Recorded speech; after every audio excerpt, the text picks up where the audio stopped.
अस्सलाम वालेकुम। आज मैं आपको रमज़ान के लिए इमली की स्पेशल चटनी बनाने की तरकीब सिखा रही हूँ।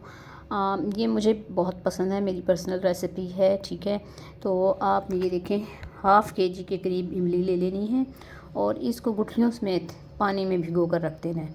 ठीक है, और फिर जब ये अच्छी तरह से गुठलियाँ जो हैं आपकी इमली फूल जाए तो आपने उसमें से गुठलियाँ निकाल लेनी है। ये ज़रूर कीजिएगा, वरना जो टेस्ट है ना आपकी इमली का चटनी का, वो ख़राब हो जाता है।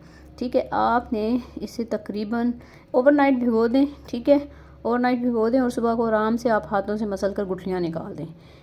अगर आपको अच्छी क्वालिटी की चटनी चाहिए तो ये ज़रूर कीजिएगा। ठीक है, ये देखें, ये मैंने उसमें से पैकेट उतार लिया। बिल्कुल साफ़ सुथरी इमली है हमारे पास। ठीक है, अब बस मैंने इसको क्या करना है, मैंने इसको इसमें से निकाल के इसमें पानी डालकर रख देना है। मैं इसको कट कर लेती हूँ। ठीक है, ताकि आराम से मैं इसको निकाल लूँ।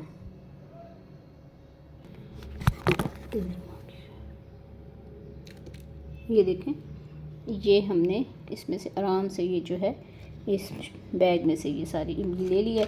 अब इसमें पानी डालकर रखती हूँ, इसको भिगो देती हूँ।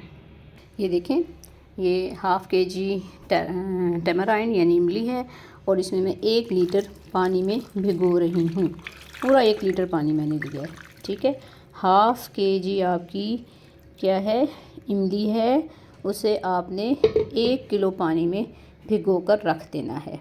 ठीक है, बस फिर इसके बाद जब ये फूल कर नरम हो जाएंगी तो हम इसमें से इसके तमाम सीड इसे सीड आउट कर लेंगे। ठीक है, हमें सिर्फ पल्प चाहिए, हम वो पल्प ले लेंगे और इसमें से इसके टैमराइंड के सीड्स जो हैं वो निकाल देंगे।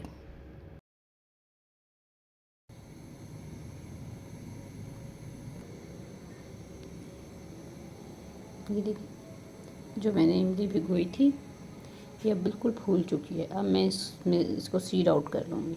ठीक है, मैं इसमें से सारी गुठलियाँ निकाल लूँगी। ये देखें, वो जो हमने इमली पानी में भिगोई थी, ये मैंने उसे सीड आउट कर लिया। ये तमाम उसके सीड निकाल लिए हैं। ठीक है, और ये पल्प जो है हमारे पास, इसको मैंने हल्की आंच पर चूल्हे पे चढ़ा दिया है। सीड आउट करना बहुत ज़रूरी है, क्योंकि सीड्स का टेस्ट जो है ना बहुत अजीब सा होता है, उसकी वजह से हमारी इमली ख़राब हो सकती है, इमली की चटनी। ठीक है, ये अब मैंने ये प्योर पल्प है। ठीक है, और ये हमारे पास गुड़ है।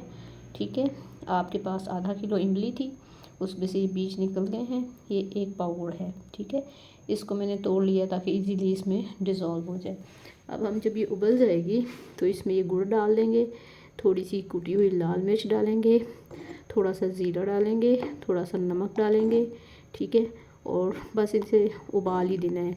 उबाल देने के बाद फिर हम इसे ग्राइंड कर लेंगे। ठीक है, ये देखें, ये मेरे जो है इमली की सॉस, टैमरिंड सॉस, इमली की चटनी के इंग्रेडिएंट्स हैं। ये है मेरे पास कश्मीरी लाल मिर्च, सिर्फ कलर के लिए है। ये मेरे पास है गरम मसाला, ये है काला नमक, ये है आम सफ़ेद नमक, ये है कुटी हुई लाल मिर्च और ये है ज़ीरा। ठीक है, ये सारे स्पाइसेस हम उसमें ऐड करेंगे। ये मैंने सारे स्पाइसेस इसमें ऐड कर दिए हैं। ठीक है, ये देखें, तमाम स्पाइसेस ऐड कर दिए हैं। ये मैं इसमें गुड़ डाल रही हूँ।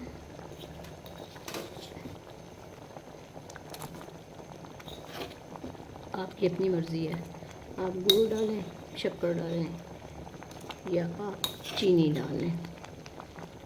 गुड़ से ज़रा थिकनेस अच्छी हो जाती है, आपकी कंसिस्टेंसी जो होती है ना सॉस की, वो बहुत मज़े की आ जाती है। थोड़ा सा आप टेस्ट करके अगर थोड़ा सा कम मिठास लगे तो आप इसमें शुगर ऐड कर लें।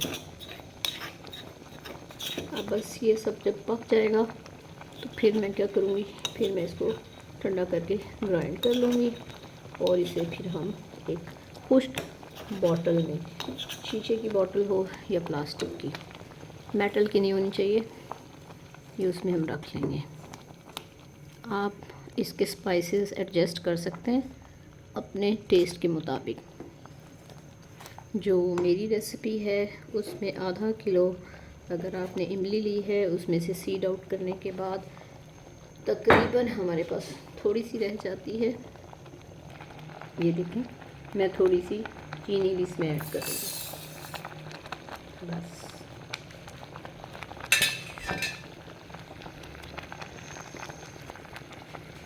बस अब ये पक कर तैयार हो जाएगी। इसमें जो है गुड़ वगैरह वो मिक्स हो गया। आपने मेटल वाला स्पून यूज़ नहीं करना, ठीक है। और अगर आपके पास शीशे का हो बर्तन पकाने वाला, ठीक है, गिलास पैन, तो वो ज़्यादा बेहतर है। मेरे पास नहीं है इसलिए मैं इसमें ही बना रही हूँ। लेकिन आपने इसे ना फ़ौरन से दूसरे प्लास्टिक के बाउल में मुंतकिल कर लेना ठंडा करने के लिए, क्योंकि मेटल के रिएक्शन से टेस्ट चेंज होता है, ठीक है। अब ये तकरीबन, ये देखें आप इसकी कंसिस्टेंसी देखें, अभी थिकनेस थोड़ी देर बाद मैं आपको चेक कराती हूँ।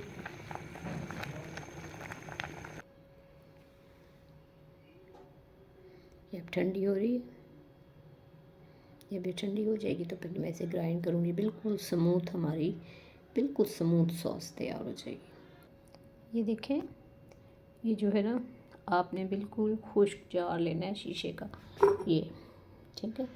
मैं इसमें ग्राइंड करने के बाद डालूँगी, बिल्कुल ड्राई होना चाहिए, उसमें वाटर कंटेंट नहीं होने चाहिए। मैं ग्राइंड करने के बाद इसमें डाल के इसको ये एयर टाइट करके रख दूँगी। ये देखें, ये मैंने जो है वो सारा टैमराइंड पल्प यानी इमली का गूदा सारा, जो मैंने रात इमली की चटनी बनाई थी, ये मैंने सारी इसमें डाल ली है। अब हम इसको क्या करेंगे, अब हम इसको ब्लेंड कर लेंगे।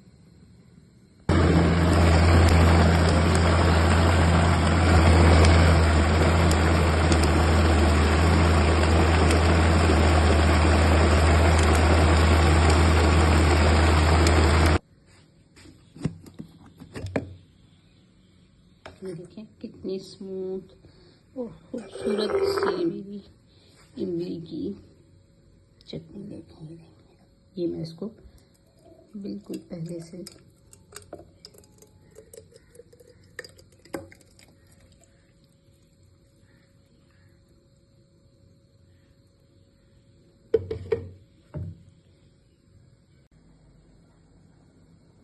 देखें, मेरी बेहतरीन सी इमली की चटनी बनकर तैयार हो चुकी है। अब मैं इसको एयर टाइट करना है ताकि इसमें हवा ना जाए। आपने ये एलुमिनियम फॉइल लेकर ये इसके ऊपर इस तरह करके लगा देना है, और फिर आपने क्या करना है, ये इसका ढक्कन लगा देना, ठीक है। इस तरह जब आप इसको करेंगे तो इसमें हवा नहीं जाएगी, और आपने इसको फ्रिज में रखना है, बाहर नहीं रखना, ठीक है। तो ये आपकी जो है पूरा महीना रमज़ान का चल जाएगी। और आपने दूसरी एहतियात ये करनी है कि इसमें गीला चम्मच नहीं डालना, ठीक है। आपने खुश चम्मच से किसी भी बाउल में जितनी इस्तेमाल करनी हो उतनी निकाल लें, फिर ये पूरा महीना बगैर किसी प्रिजर्वेटिव के चल सकती है। अदरवाइज़ फिर आपको इसमें अगर आपने ज़्यादा देर के लिए बनानी है तो फिर आप इसमें थोड़ा सा सिरका और टाटरी ऐड कर दें। ये देखें, ये जब मैंने जितनी इस्तेमाल करनी होगी ये मैं अपनी छोटी बॉटल में निकाल लूँगी, और ये बाकी मैं अपनी फ्रिज में रख दूँगी। तो पूरा रमज़ान आपने चाहे दही बल्ले बनाने हैं, चना चाट बनानी है समोसों के साथ, ठीक है, कबाब्स के साथ, समोसे, पकोड़े, सब के साथ आप मज़े से इसे इस्तेमाल करें। और गोलगप्पों के साथ भी एक असेंशियल होती है, ठीक है। तो उम्मीद है आपको मेरी ये रेसिपी पसंद आएगी, और आप ज़रूर मेरा चैनल शेयर करेंगे, लाइक करेंगे और सब्सक्राइब करेंगे, और कमेंट्स भी ज़रूर करेंगे इंशाल्लाह।